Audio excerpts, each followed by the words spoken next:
What is up, everybody? Welcome back to Real Estate Uncensored. We are live. We've got a great show on deck for you today. We're talking with Tim Fitzpatrick. He's a former agent, now marketing agency owner. We're going to talk about his journey from door knocking foreclosures in 2010 all the way to what he's doing now, helping people market and grow their businesses, working with professional service firms, coaches, consultants. We've got a bunch to talk about. We're going to get into Clubhouse right off the bat. We're going to talk about his journey, and then we're just going to talk a little marketing strategy for agents. So if you're in that situation where you feel like you need a better marketing plan, or the things that you're doing to market your real estate business are not as effective as you want them to be, this is going to be a great episode for you. We'll get into all of that stuff. So before we bring in our special guest, we've also got Gene Volpe here, the Evil Bald Ninja. He is on deck. We're going to bring him in a second. But first, before all of that, the co-pilot, firmly ensconced in the co-pilot seat where you belong, the junior grandmaster himself is here. He's not in the actual real official certified co-pilot seat because once again, he's in an undisclosed location. Greg McDaniel, what's up today? I'm doing fantastic, man. I appreciate it. I got my mic on point again because apparently I was coming through the computer mic for the last couple of shows. My deepest apologies to everybody's earballs. But you know what? We're going to have an amazing show. Tim's going to drop hammer on us hardcore. He and I are going to battle and banter. It's going to be like a civil war. I can't wait for this. I don't really know if that's going to happen, but it's still fun to talk about. We'll turn it into a sales versus marketing smackdown. Greg, I will have to point out for the audience, this is one of the rare occasions where you are outnumbered. We have 3 marketing people on the show and only 1 sales guy on the show. So prepare for battle. Oh, bitch, I'm down. Let's go, motherfucker. All right, let's do it. Now you threw it on the gauntlet. Now it's going to go. And by the way, I got hand sanitizer. Do you? I don't think you do. It means I'm cleaner than you. So it means I'm ready for battle. Okay. No. In all seriousness, I'm really excited to have Tim on the show. Gene, he hasn't shaved his beard. His face blanket is going hard in the paint, and I love it. But his head is just shining with knowledge. So, Gene, how are you? I told you about my beard, right? Why do I wear a beard? Gene, we just got the nose pinch from Matt, and we aren't even like 3 minutes into the show. I was reference. Go ahead, Matt. I'm sorry. I was just going to say the reference to your head shining with knowledge, that I feel both great and bad for you at the same time, Gene. Yeah, I think I'm just going to let that one slide. I'll be all over the Zillow killer in a couple minutes. Don't worry. Oh, shut up. All right, let's get to our esteemed host, Mr. Tim. How are you, brother? I am fantastic, guys. I'm having more fun in this interview than I have in a while, and it just started. So, you're welcome. You're welcome. I'm glad I can bring value to your life. This is great. Exactly. All right. So Tim, give us just a quick bio, kind of who you are, where you are, what we do, or what you do, and then we'll dive into some stuff on Clubhouse. So give us just kind of the basic sketch of who you are. Sure, absolutely. So I got started my entrepreneurial journey right after college. Got involved in a wholesale distribution company. We grew that for about 10 years, about 60% a year, and then we sold it. After that, as you had mentioned briefly, I got into residential real estate. I was in residential real estate for about 3 years, and then I shifted into marketing, which is what I'm doing today. And we're helping service-based businesses simplify marketing so that they can grow. We find so many people are just battling information overload when it comes to marketing, and we need to get it back to the basics and make it simple, because I've always felt like complexity is the enemy of results. So let's make it simple and make it work for us. Love it. That's awesome. So before we dive into the background stuff, because I'm curious just how that unfolded, and we hadn't talked about your experience like selling off a company and then going into real estate from there. That's usually most people going into real estate are not coming off of just selling a wildly successful 10-year business. So I want to get to that stuff. That's hilarious. But let's talk a little bit about Clubhouse, because you've been paying attention to it. We wanted to go over, some new trend or tactic in marketing that everybody's talking about. And really, you hit the nail on the head. Clubhouse is the new, latest, hottest thing. What's your feeling on it? I've kind of dipped my toe in the water. I know some people that, frankly, I have another marketer that I keep in touch with who's been involved in Clubhouse since December. She's been very active. She's there, 5 days a week hosting rooms. She's built an audience of, I think it's 17,000 people and growing at this point. So she's done really well with it. I think the early adopters that really jumped in have been able to take advantage of it. But, I don't typically jump on things quickly. Mhm. And, so I've just been dipping my toe in the water to see what happens. I think it's a very interesting platform, but I think there are some downsides to it. There are some pluses. And I think they've really been riding the pandemic. And as things start opening up, it's going to be interesting to see whether the audience that has been there continues to stay there. So Tim, let me ask you a question about that, because I mean, I got into Clubhouse very early. My boy James, the Zillow Killer, aka the Hat. Fuck you, Gene, for talking shit.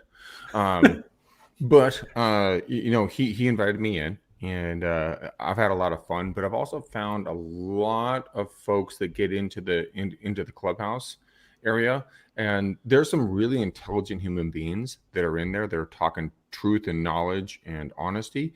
And then there's a lot of people who get in there and they're like Prius drivers. They're like, oh, my own fart smells so good. And it just it's not doing good value for the normal consumer. I mean, are you seeing that, or is that just something that I'm seeing? I think that's definitely there. The only thing I would tell you is I don't think that that's relevant just to Clubhouse. There's so much content out there, and there's so much bad content. Just like Clubhouse, whether we're consuming it on Clubhouse or anywhere else, we need to make sure that we're getting that information from a reputable source. So I don't think Clubhouse is out on an island by itself in that regard. You need to be careful where you're getting the information from. Yeah. I would tend to agree with that. Yeah, I mean, I think that's part of why I was explaining this on a podcast the other day, is I think people really underestimate just how much agents are bombarded with people trying to sell them stuff and trying to sell them on how they should market and trying to give them, some new training, some new thing on how to do it. And we'll get into some of the, ways to simplify. But yeah, I mean, I think if you express any interest in that kind of stuff, all of a sudden your Facebook and Instagram feeds are just stuffed to the gills with people producing content and trying to get you to buy stuff to market your business. So I think people underestimate just how much the market is bombarded by that. And I think the overall effect of it, like to your point, Tim, is confusion, right? People feel confused about what should I be doing? Well, what are all the, they get bombarded with all the options, all the ideas, all the tactics, but there's not a lot of great content around the strategy. And so I think you hit the nail on the head that we see that very obviously on Clubhouse, but it's definitely a symptom of just kind of what's happening in the overall market. Yeah. Yeah. So when it comes to Clubhouse, you said something really interesting about it being the growth of it kind of being aided by the pandemic. And even I hadn't thought about that, but it is going to be really interesting. There's parts of the country that are kind of feels like they're back to normal, and there's parts that aren't. So I don't know if that's already started to taper off, but I can tell you, there's a big difference in the way that different personality types interact with a platform like Clubhouse. Like Greg, you're the type of person that you'll hop on Clubhouse while you're taking a walk. If I take a walk, I don't want to talk to anybody. I don't want to be on Clubhouse, and it just that's just straight personality difference can affect that. That's actually totally true. Like I will literally take the hound dogger on a walk, and I will jump on. My girlfriend and I get up really early in the morning to get her out the door, and I make coffee and get the sandwiches and everything else for her, so her life is a little bit easier. And guess what I do? I jump right onto Clubhouse and I start listening. So yeah, it is a complete personality thing. And Tim, in regards to where you potentially see this going, do you think it's going to fade out kind of like bad music, or is it going to keep rocking and rolling like Metallica Black and Black?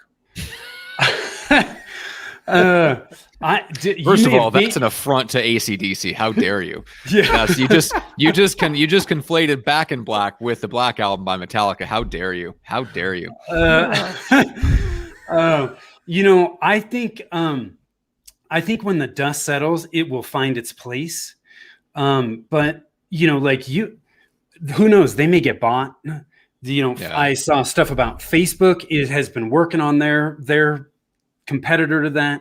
all the larger platforms, as they get into the space, what's going to happen to Clubhouse? I don't know. It remains to be seen.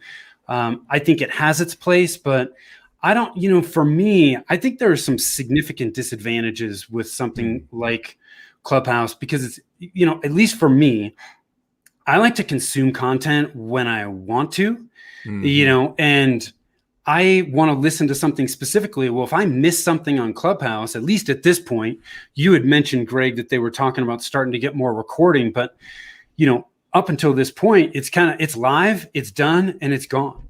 Yeah. And I don't consume content that way, but a lot of people during the pandemic, what were they doing? They're at their house, they maybe they should have been working, but they were goofing off.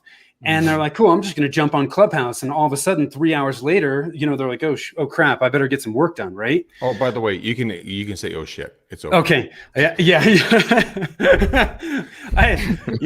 Sometimes I try to watch myself, but yeah, exactly.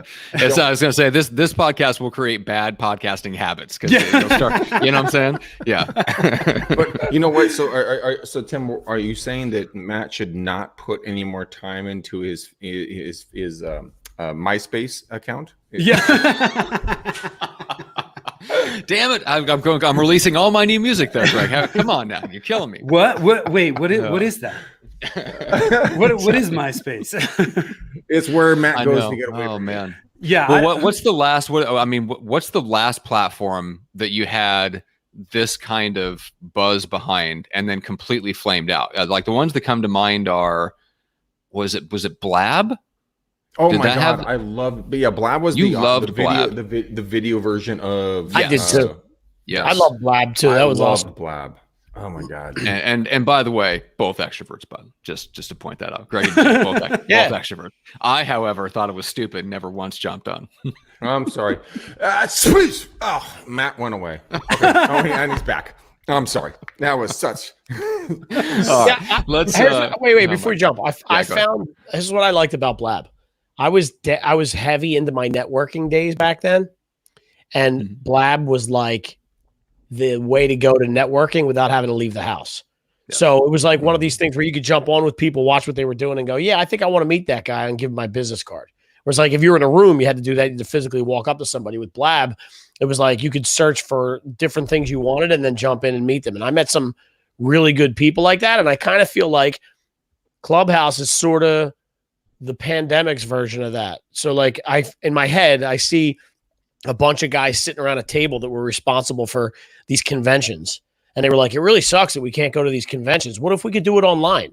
And I think that's kind of how Clubhouse came out of it. And so I wonder if, going back to your question, if when this opens back up and conventions and these things happen again physically, will people rather go there? At least I know there's going to be a rush because people want that human contact, right? So I think people will rather go there initially and immediately, and then will that die off and become one of these things where because it's real convenient when you don't have to put pants on and do stuff like that, right? So is this a personal thing? I mean, are you wearing pantalones at this point? You know that I don't wear pants 70% of the week. You know that about me already. We have enough. I mean, you know that. I don't know why that's a question. I think the audience knows that. So yeah. I don't know, Gene. That's new to me, but thanks for the visual. I appreciate it. Poor Tim. He's like, I gotta sign off. This is too much. You guys are business up top. I'm still trying to like comprehend this whole Blab thing. I mean, I don't even know what the hell you guys are talking about. Oh, seriously? Yeah, it was like it was a video chatting platform where you could bring in, I think, Greg, you could almost bring in members of the audience in, right? Yeah, so you could start off with one or two people and it would be split screen, but then you can invite people in and it would go to like a 4-screen like what we have here.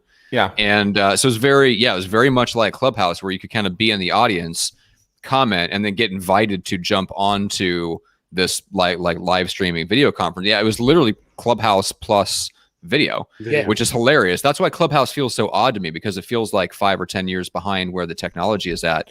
Like I was like, we've had this before and it was with video and it got a whole bunch of buzz and then just kind of went away. But yeah, that's what Blab was. Don't you think that's part of the allure of Clubhouse though, is that you don't have to, like, I keep hearing people say all the time, wait, I don't have to be on video? Like, I feel like the timeliness of it was good because everybody's so sick of Zoom that they're like, oh, I can talk to people and learn shit without having to you know, as people see my face and my messed up hair. Like that's kind of what I feel like is going on in the world right now. It is, and also people can do it. Everyone's doing it on the fly. You know, in regards to like they're in the car, right? They're out walking the dog. They're petting their goldfish.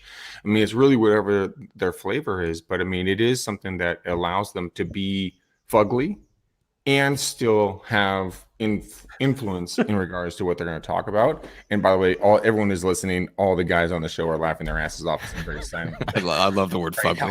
It's so great. I was going to say, if you can take one good profile picture in your entire lifetime, you can be on Clubhouse and nobody will ever know the difference. It just takes one. Okay. So let's dive into Tim's background a little bit, because I want to talk about this building a successful business, selling it off, and then getting into real estate. So my first question is, what the hell? What the hell? What the hell was I thinking? Yes. Yeah. I don't know if I was thinking all that much. Okay. I shouldn't say that. After we sold the company, I worked for the company that bought us for another 3 years.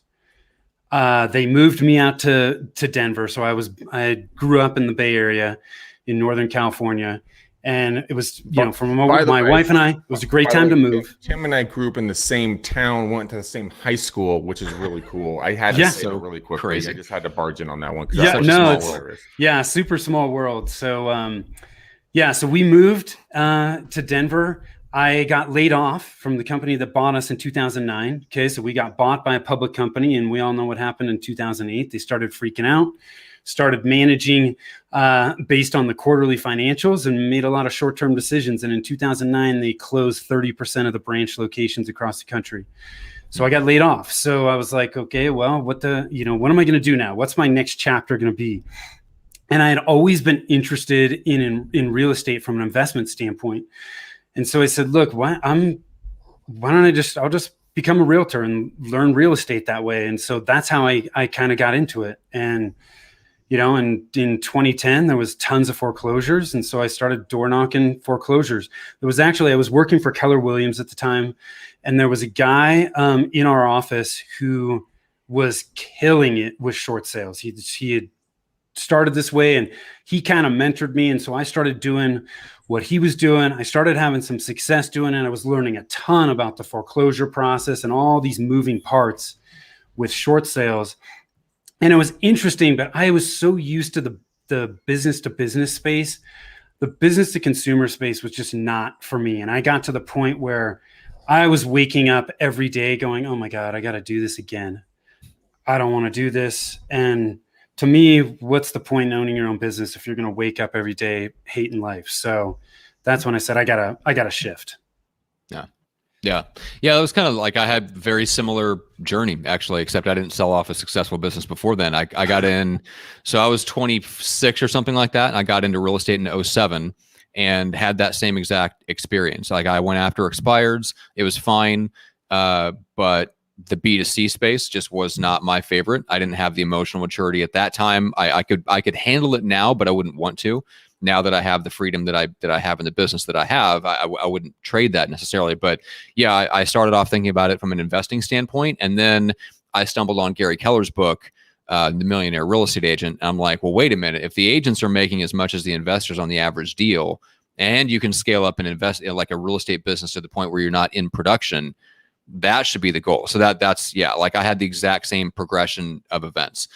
You lasted longer than I did. I flamed out in 2007 when the market started to really go soft. I'm just like, yeah, this is not this is not what I want to do. So what'd you do after that? So after that is I decided to shift into marketing, which is what I'm doing now. Yeah. So yeah, I've had three different businesses, and I don't know. I just love marketing. It's dynamic. There's things that are changing all the time, and there's so much need out there. It's people don't realize when they start their own business, they're like, they're excited about what they're going to do. And they don't realize that, man, if you don't have marketing bringing in leads, and if you don't have sales actually turning those leads into customers, you can have the best product or service in the world, and then none of it matters. Yeah, that's absolutely true.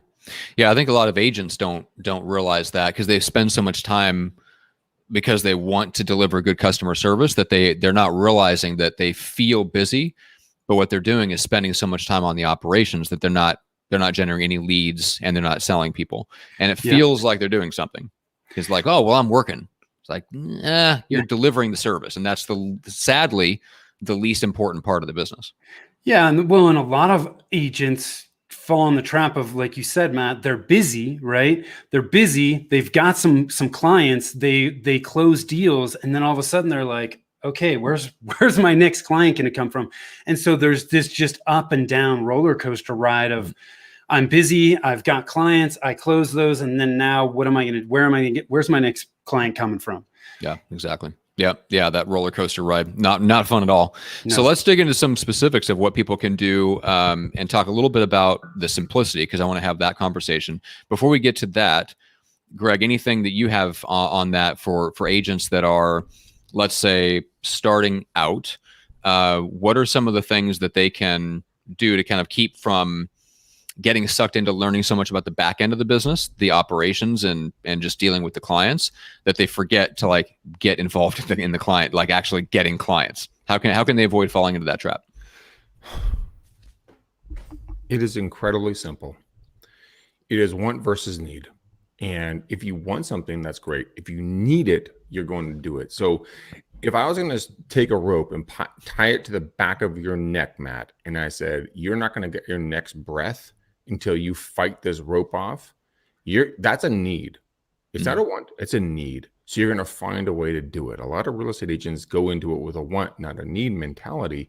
So unfortunately, they're like, oh my God, I still want to do blah, fill in the blank. It's not like, hey, motherfuckers, I have to do this and I'm going to kill or die to do it. Like, get out of my way or I will level you. Yeah. A lot of the folks who commit crimes, they have a need. Maybe it's a drug addiction, maybe it's a financial addiction or something like that. And they will commit heinous crimes because they have a need for it. Real estate agents just have wants. And that's the difference in regards to how you succeed or don't succeed. I mean, my dog needs to shit. So he goes on a walk. In your house specifically, I'm guessing. No, actually he doesn't. He won't do it in the house. Good. But so he has a need to go on a walk. He doesn't want to go on a walk. He has a need to go on a walk to drop a big steaming deuce that I have to clean up with my hands in a bag, which, by the way, I throw up every single time I have to do that, which is horrible. All the people that are in the dog parks, they're like, a newbie. I'm like, shut up, shut up, blah. I'd love to get video of that. I will film that next time because it is horrific. That's why I like cats. They just bury their shit and then you scoop it out with a spoon. It's great. But when it comes to real estate and business and everything else, it's want versus need. And you need to understand the difference between these two. Like right now, I'm going through some things personally that it went from a want to a need. And I spend all of my time thinking about exactly how to get to where I need to go in regards for this issue to dissipate and become a non-issue anymore. And I'm solely focused on that. Again, it goes back to the dog shit in the dog park. His only focus is figuring out how fast he can get out of that front door, drop a huge steaming pile of you know what, so that he can feel better. Gene's just like, he's talking about Matt. No, I'm not. I'm not talking about Matt. No, I just want to. I'm thinking about how I'm going to go back and rip that 2 minutes out of you talking. You spending 120 seconds talking about steamy dog shit, and we're going to roll that in the Facebook ads so people can watch this show more often. That's right. It's good. It's good radio. Oh my God. Okay, so that's my Matt. Okay, want versus need. Me. Got it. Want versus need. Right to the dog shit. Okay, got it. All right. And with that, Tim, I got to turn it back to you because hopefully you can get this podcast back on track. Oh my God. So here's what I want to know. When you first start working with somebody in professional services, like local services, what are some of the first things you want to get them, kind of maybe habits that you want to break, thinking patterns, beliefs, myths, and things that you kind of have to deal with right off the bat when you start working with somebody to try to help them make good decisions about their marketing? Yeah, it's it all comes back to getting people out of wanting to jump into tactics immediately. The biggest mistake that I see people making with marketing is they skip the fundamentals. Yep. Okay. They skip the fundamentals because they're not cool. They're not sexy. Nobody's talking about them, but everybody's talking about, you got to be on TikTok or Clubhouse or wherever it is. And so they feel like that's where they need to be. But the problem is, if you skip the fundamentals, you're never going to have long-term success. You know, I don't care what discipline it is. The fundamentals don't change. They are the same. If I'm going to stand up to the plate to hit a major league fastball, those fundamentals are the same today as they were 50 years ago, and they're going to be the same 50 years from now. Marketing is no different. You have to know who your target market is. You know, who are you going to serve and how are you going to serve those people? You have to have a great, clear, engaging message to attract that target market. And you have to have a plan of how you're going to get that message in front of that market. And so many people just skip that and go to tactics immediately. That's the biggest mistake that I see people make. So you're saying plan versus tactics. Is that accurate? Think about it like it's strategy versus tactics. Mm-hmm. Okay. You know, you have to have strategy in place first before you get tactical. Okay, so let's break that down really quickly, because I think it's really important. When it comes to strategy, what would be something that you would inform or tell people to do for strategy, then get tactical? I mean, we can get tactical all stinking day. Yes. Like, but what strategy? Like, you're talking about what are you going to do, right? How are you going to do it? How do you want to do it, right? Yeah, and like, okay, I'm in real estate, right? Who's my target market going to be? Right? Because like when I got into real estate, one of the things I struggled with initially was, oh my God, like anybody with a heartbeat that is a homeowner could potentially be a customer of mine. And, so I was like, my radar was up all the time. When I started specializing in short sales, it gave me a ton of focus. I knew exactly what I needed to do each and every day to generate new business. And too many people get into real estate and it's like, yeah, well, who do you work with? Oh, well, anybody in the East Bay. That's too damn broad. We have to have focus, because if we don't, we have no idea where to start. But when you hone in on who you want to serve, then you can start to determine all these places where those people are, and that's where you need to be to get in front of your ideal clients. But we can't, if you think about Amazon, okay? We look at Amazon and we go, oh my God, they sell to everybody at this point. But they didn't. When they first started their business, they were an online book retailer. Yep. That's what they did. They nailed that market, and then they started to expand out from there. In real estate, you have to have an idea of, do you want to be the specialist who sells, high-end homes in Danville? And gosh, high-end in Danville is that's a relative term, right? Yeah, I was gonna say. But we, we have to have an idea of where am I going to work with first-time home buyers? Am I going to work with, boomers who are downsizing, right? Because when you can start to really hone in on who you're going to serve, then you can start to think about, how do I need to communicate with these people to engage them?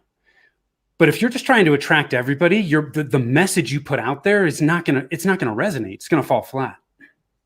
So we have to start with who we're going to serve first. Couldn't agree more. Yeah, that's really interesting. Gene, going back to you, because you're working with a lot of the same crowd, the same types of folks that would listen to this show. You're helping them do a certain type of marketing for them. Are you seeing the same type of issue where they come to you for the tactical stuff and that's where they want to start? No. I would say, I think people put the cart before the horse a lot of times, right? So I think if you go back to what Tim was saying, I think that there's something to be said about building the foundation of the house first, right? Yeah. You can put all the bells and whistles inside of a house, but if it's built poorly, it's going to fall. So I think it's just, we've always gone back to the basics with this. And I think it's just a matter of getting the right banners and getting the right information. And, even in real estate, like I used to say in training all the time, it's like, I guarantee if you've ever switched a brokerage, I guarantee that I could go out and find some information about your old brokerage because you never changed it. And when that phone call comes in from a consumer to your old brokerage, are they going to call you up now and let you know you missed the call? Here, we're going to connect you with the Keller Williams agent, even though this is the Weichert office? Probably not, right? So I think people tend to overlook. We talk about Googling yourself all the time, right? And I know Greg will giggle when I say that. Greg Googles himself 3 times a day. But you should. I'm going to Google all over your Facebook. Oh my! But it's an important element of what you do. I think if you just go to an incognito browser or do private browsing and take a look, I think that'll be the first step as to tell you exactly what you need to fix first before you get to the tactical. Yeah, it's a good point. I like it. Mm-hmm. Yeah. All right. So get back to basics. Start by choosing who to serve. Which course, I mean, I love that. It's definitely one of the things that we talk about on the show, and I think it's one of the things that real estate agents especially have a hard time with. And Tim, you found a niche, and I don't know why you chose to kind of focus on foreclosures, but in an area where we're kind of in this, we don't really know where the market's going. We don't know what the next version of foreclosures and short sales is going to be. I think it is hard for people to think creatively about where can I specialize. And I think that's one of the biggest stumbling blocks for agents I've ever run across is how do you specialize when it's not a massively up and down market where it's super obvious that there's one type of thing you should start doing. Yeah. And I think the way that I usually recommend people start is by looking at it. You have past clients, you have current clients. Let's keep this simple. Ask yourself 3 questions. Who do I enjoy working with? Okay. Why do we want to work with people that make us want to bang our head against a wall? Man. 2, who are our most profitable clients? And 3, who do we do our best work for? Yeah. If we can work with those types of people consistently, man, we're going to be happy. We're going to be getting, they're going to be happy, which, from a real estate standpoint means they're going to work with us again, or they're going to want to, more importantly, refer us. Yep. So let's start there. And then you can start to look at, what are the demographics of the people in that group? What are the psychographics of the people in that group? How are they feeling?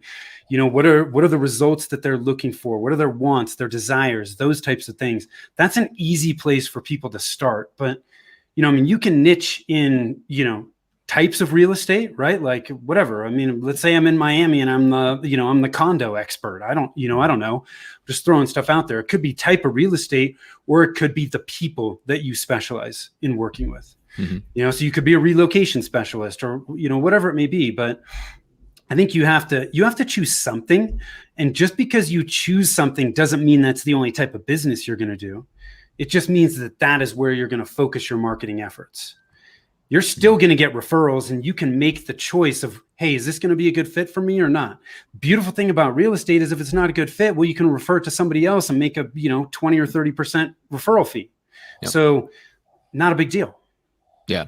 I think that's one of the hardest things for people to get to. It's just, well, if I tell people I specialize in condos, I'll never, ever, ever sell a house again. It's like, well, no, people are going to get referred to you. If you're really good at selling condos, they'll go, hey, I've got this neighbor of mine.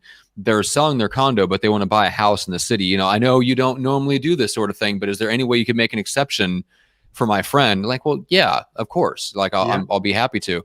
Or you'll sell somebody a condo and their grandma has to sell their house to downsize and move into assisted living. And they're going like, hey, I know this isn't what you normally do, but would you please talk to her? And then, like you said, you can kind of make those decisions, but people have a harder time understanding that just because you specialize in one thing doesn't mean that's the only people you'll ever work with.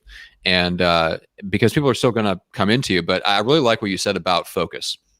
Like once you decided to specialize, it just gave you a focus. What does that feel like when are you waking up in the morning knowing exactly what you're going to do? What it does is it gives you clarity of exactly where your priorities are. And when you have clarity, you have less stress, right? Yeah. We create stress in our lives because we don't have clarity. We don't know what our priorities are.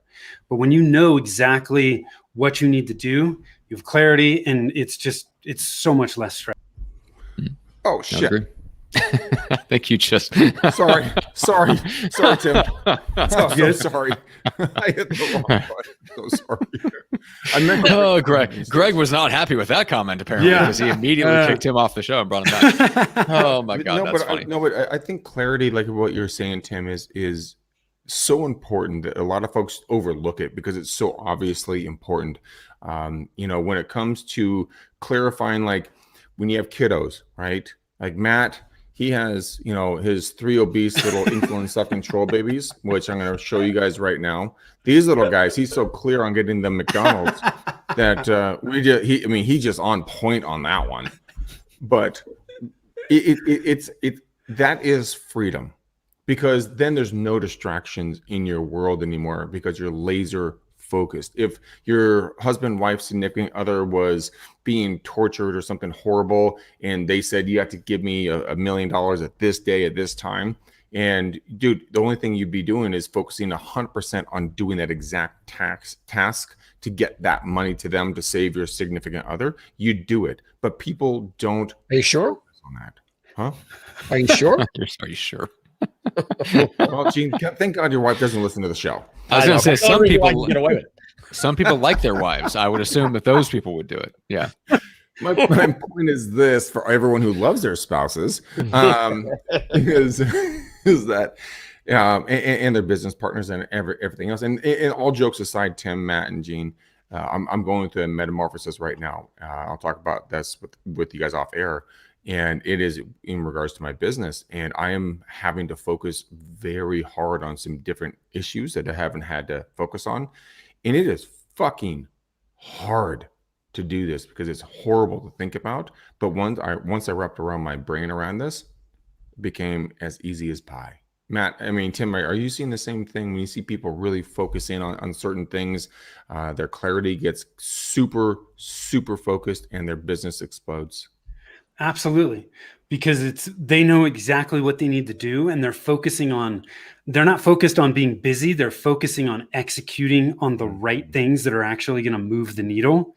Super, super important. Interesting. Well, it's about time Greg is going in for his surgery he's been saving up for. I assume that's what this is about. I'm so glad you said it. I'm so glad you said it. The transition is underway. That's right. Exactly. Well, I mean, Greg, I mean, he's just setting himself up for a nice run for governor this year. It's going to be great. It's going to be awesome. Oh my God. Greg, it's I respect your bravery. That's all I have to say. Respect your bravery. Oh my God. Let's start winding up. So I'm sure we'll have a couple more questions for Tim before we wrap up. But Tim, how do people get a hold of you, and who should get a hold of you? Best way to get a hold of me is at our website, which is rialtomarketing.com. It's RIALTO marketing.com. If you guys want some resources on those fundamentals that we've kind of touched on today, you can go to rialtomarketing.com/real-estate-uncensored. And there's free resources there to help you with that. If you get stuck in your marketing and you need help pushing through those roadblocks, just click the Get a Free Consult button that's all over our website, and I'll be happy to talk to you. Like I said in the beginning, we primarily work with professional service companies, coaches, consultants. We don't work with a ton of realtors, but on the strategy side, we could certainly help you if you're running into some issues there. So, love it. I just hope you found this helpful, and look forward to catching up with you soon. Yeah, absolutely. We've got that thrown up on the screen. That'll be in the show notes if you're listening later. There's a lot of great stuff there. He's got his entire blog, and there's some additional resources there. Simple marketing plan template. What's funny is if you've ever done YouTube research on what agents are looking for, marketing plan is one of the top most searched for things on YouTube. And for whatever reason, agents feel like that's what they're missing is that plan. And I think, Tim, you hit the nail on the head. What they're really missing, they don't need a plan necessarily. The plan comes from the clarity of choosing who you're going to serve first. Like until you have that clarity, you can have people feel like they need a simple marketing plan and stuff like that, but they've never made a decision on who they're going to serve. And I think until they really make that decision, it's really hard to put a plan together. You can't put a plan together where everyone is your ideal client. Totally agree. And the marketing plan that is at that link, it's a single page marketing plan, 6 steps, 90-day marketing plan. Super simple. Yeah. Love it. So even I can finish that. Yes. Even you could finish it. Yeah. See, Matt, I told you I could do it. Everything will be spelled wrong. I dumbed it down as much as I possibly could. Gene, I love how Greg just owned himself. Like I didn't have to say anything. Like I wasn't going to make that comment, but Greg just dived right in and basically owned himself. All right. So we know where to contact him. Gene, where do we get a hold of you, and what type of person should reach out to you? I'm not going to take anybody who wants to chat about sports. Let's do that today. But what about conspiracy theories, Gene? I'm really more intrigued by that than sports right now. Can I call you and talk about conspiracy theories? Yeah, I'm more of a sounding board for conspiracy theories. Oh, okay. I like it, especially with the shots and everything right now and the masks. I'd love to hear your thoughts on that. But just go either on Facebook, friend me up. I got a couple spots left on Facebook, or the Gene Volpe on Instagram. They're the two spots right now. Cool. Yeah. All right. You get me. Yeah. Well, Greg, Gene, same question. Gene, you did turn me on to conspiracy theories. So That's a true story. It is a true story, Yeah. and I've been plaguing Matt with my thoughts ever since. When it comes to the You're masks welcome, and Matt. everything else, Yeah, thanks, Gene. dude. Actually, here in California, it's not a joke. Yesterday, I'm having, and I want to dive in real quickly before I jump off here, is the fact that here in California, they have lifted the outdoor face mask mandatory wearing, which I think is fucking retarded for anyone who actually wants, in my opinion on this. You're a moron if you wear it outside. But I mean, I was wondering where you're going with that, Greg. But it comes down to like just being yourself and finding your tribe. And so, I mean, I'm going to lunch after this show with a gentleman who I met at the dog park. And he walked up to me and goes, he's an older gentleman. His name's Tim. He's awesome. By the way, he's Tim and Tim. And dude, he and I are heading out. We're going to get some chili cheesesteaks, which Gene, I told him that you're my boy from Philly and I'm going to see how they taste. I'll tell you how they do. But he's like, you know what? I'm glad you're not a individual who wants to wear the mask. And I said, well, why do you say that? He and I got in a conversation. And the reason why I say this is because he's my tribe. And now we've formed a friendship over the hound doggers and no face masks outside. And now we have Philly cheesesteaks in California. Yes, Gene, I know they're not the same. Don't fucking hate. Garbage. Garbage. Fucking asshole. But we're doing our best. You're not wrong. Anywho, I don't know where that story was going, but good. Greg, who should reach out to you and how? You should. No, I should not reach out to you. I talk to you enough as it is. No, you don't. You don't even return my phone calls, you dick. I text, I email, I send carrier pigeons. No responses. Nothing. Well, your carrier pigeons show up and they just crap on my balcony here. Like I guess please stop sending carrier pigeons. That was my message. Can I do your call to action for you, please? No. Okay. No. No. It's my call to action, motherfucker. Okay, so it is, guys, go ahead and get a hold of me. You can guys reach out to me at 925-915-1978. We are actively looking for folks to join our EXP rev share line, our downline, our team. We have some incredible things we can offer to you. Also, I would love to give you any kind of coaching and tips that I have at a zero cost basis. So reach out to me there. My phone does ring. Matt pays my bill, which is very nice of him. Matt's laughing. But again, 925-915-1978. Let's have a conversation. Gentlemen, I need a color on the bow for the show. Oh, gotcha. Hang on. I had one ready to roll. Cadet blue. Oh. Cadet blue. What the fuck is Cadet blue? Okay, Cadet blue. Gene, I'm starting to go Crayola.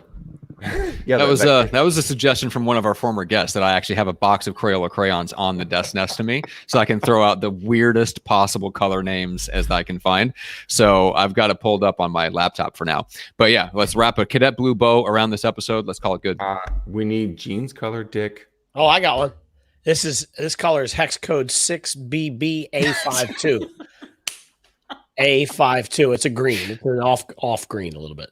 Okay, so we're going with Cadet blue and an off green with some random numbers that Gene puts up there. Guys, please go out there and give us a 5-star and a 2-star like on all of the podcasting sites and the YouTube, wherever you guys are listening and watching our show. Please mention Tim. He is a legend. He's a huge piece of knowledge, and he can really bring value to your life.